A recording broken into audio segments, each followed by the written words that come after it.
Good morning. We are extremely pleased that you are here. It is good to come together for the purpose of co-creating. Do you agree? Yes. Co-creating at its best, really at its best. You are knowing what you are wanting? Of course you are. Well, that's the key, isn't it?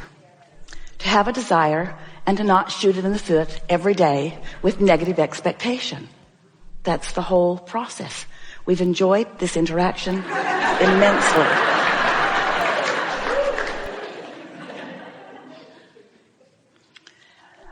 Well, you are remarkable in that you are among the rare humans who are recognizing your vibrational nature. And if you aren't fully recognizing it in this moment, you will before we are finished today, because it's all we ever talk about. The vibrational nature of you and of everything else. When you are aware of your emotions and what they mean, then you are able to consciously meld together the vibrational beingness that is you from source perspective. That part of you that existed before you came into this body, who still exists even though you are in this physical body. You're able to meld that part of you with this physical human personality part of you. Because your emotions are always your indicator of that vibrational proximity, that vibrational alignment or misalignment, that vibrational allowing of the fullness of who you are to be present and flowing to you and through you in this moment, or the resistance that is keeping that from happening. And we want to help you to realize that in every moment of any resistance, and resistance isn't a bad thing, although it's something that you want to learn to be aware of and to moderately control. That resistance that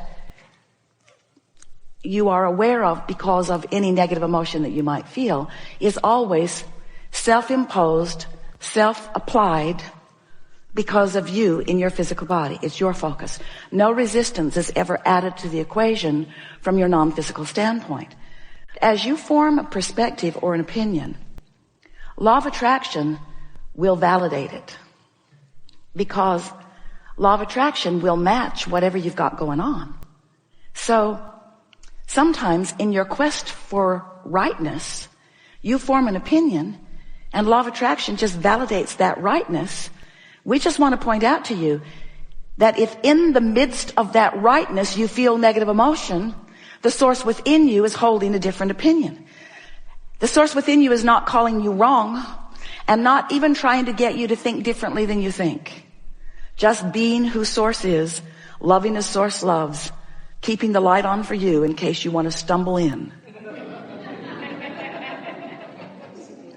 When you know what you don't want, you know what you do want. You just can't have any moment in time that you are not perceptually looking for improvement and looking for the best possible scenario for yourself. Now, there are a lot of people that don't want to be that way. You want to be more humble, or you want to be more giving of others.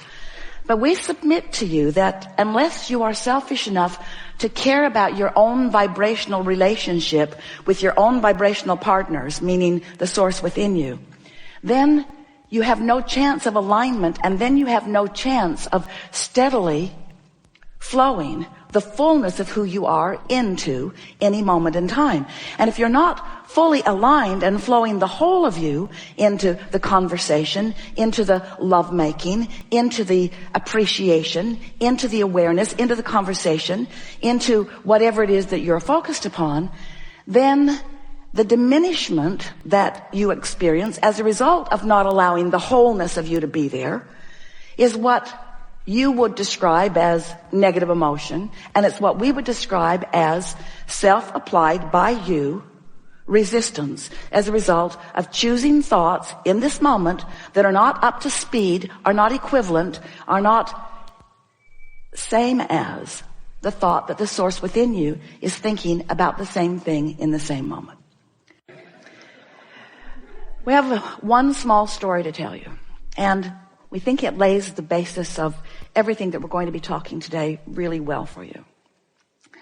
So imagine that you're standing here as your point of attraction, and that law of attraction is going to help you rendezvous with everything that is vibrationally active within you. So it's like there's a pipeline between you and what you've been thinking about, wanted and unwanted. So we call this pipeline the path of least resistance, because as you think about it, you offer a thought that opens the pipeline. A thought that you hold for as little as 17 seconds is powerful enough. But once you cross the 17-second mark, we're not kidding you. This is precise. Another thought like it joins it. That thought's more powerful. So the path of least resistance between you and what you're thinking about is that much more.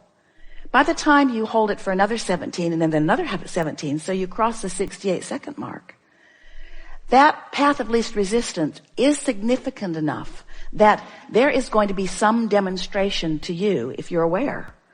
The demonstration will come, you might miss it, but there's going to be some demonstration of the pathway you've laid.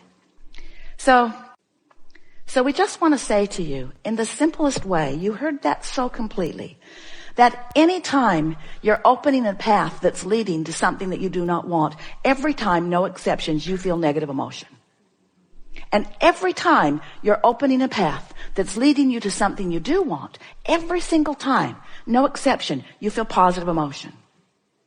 We have enjoyed this interaction immensely. There isn't anything you need to know. If you are accepting that you are a vibrational being, and most of you are, there's not a shred of evidence to the contrary of anything that we speak, so accept it. Oh, that doesn't work, does it? Life will show you. Life will show you. So if you accept that you're a vibrational being, and if you accept that you're constantly emitting these vibrations, and that these vibrations, which are the same thing as your thoughts or your interests, past, present, or future, whether you're observing it or imagining it or remembering it, you're thinking about it. And if you're doing any of those things, you're offering a vibration, and if you're offering a vibration, then you're carving out a path of least resistance. So we began explaining to Esther that you've got 17 seconds to go down the wrong path a little bit. You've got 17 seconds before that momentum gets going, or before you reinitiate it again today, because you know what? And this is the most important thing.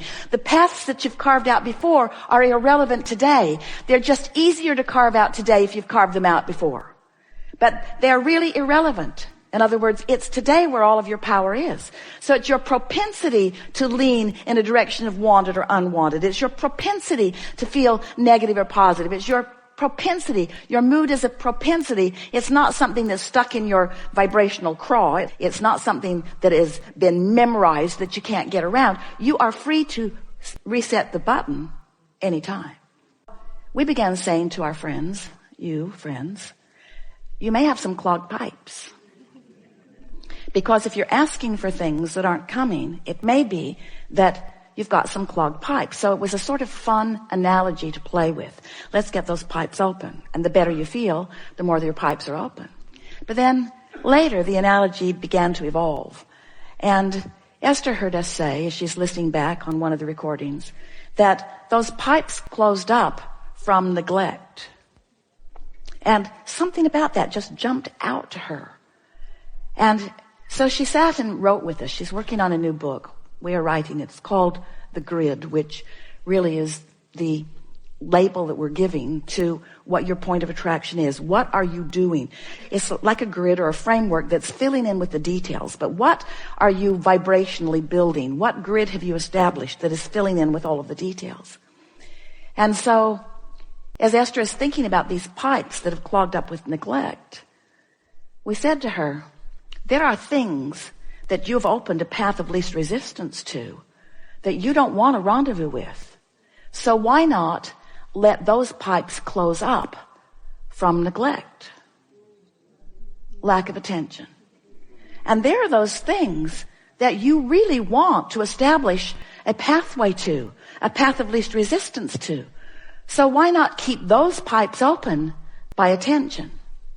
So Esther was talking to a friend the other day, and she said, I have something to tell you, but I only have 17 seconds to do it in.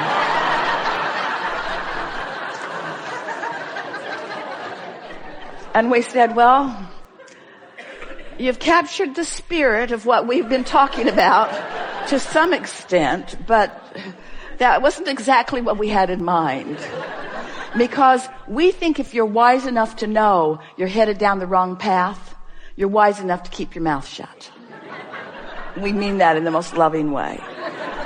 In other words, if you don't talk about it, you're going to shorten the path or just let it clog up from neglect.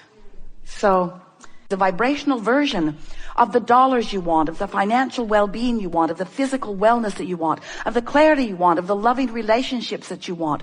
You've launched these rockets about your empires and about your work, about the things that ring your bells. You've launched these rockets, and there is a vibrational version that exists, that is a reality, that the source within you is focused upon consistently and constantly, that if you will feel for the frequency of it, you will have joy in the moment. It will be as if it is manifested, because in a sense, you will have achieved vibrational alignment with it. And then what happens?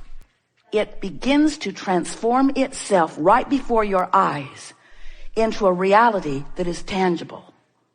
But you got to be able to feel it and be happy about feeling it even before you can see it and hear it and smell it and taste it and touch it. That really is what this gathering is here to help you to remember.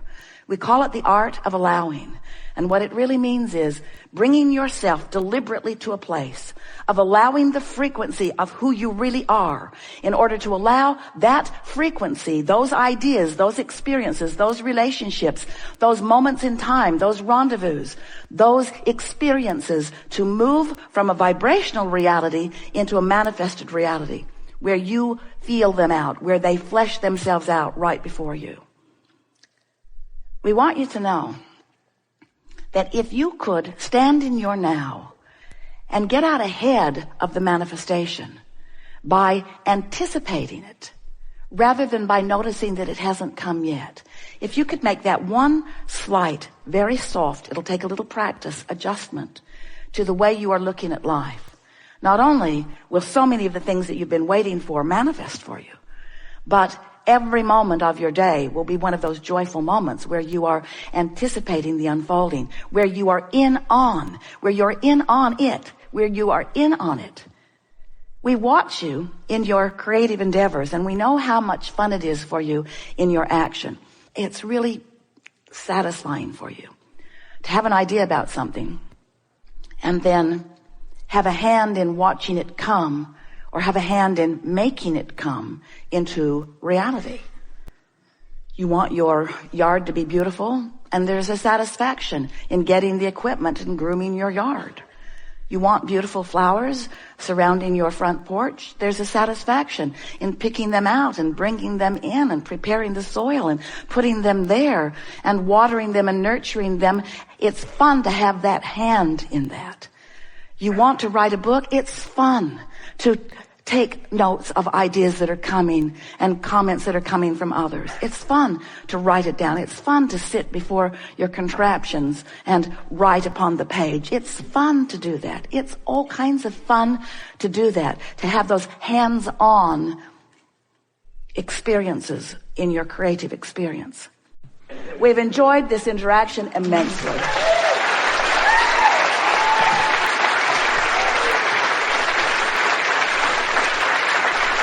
There is great love here for you.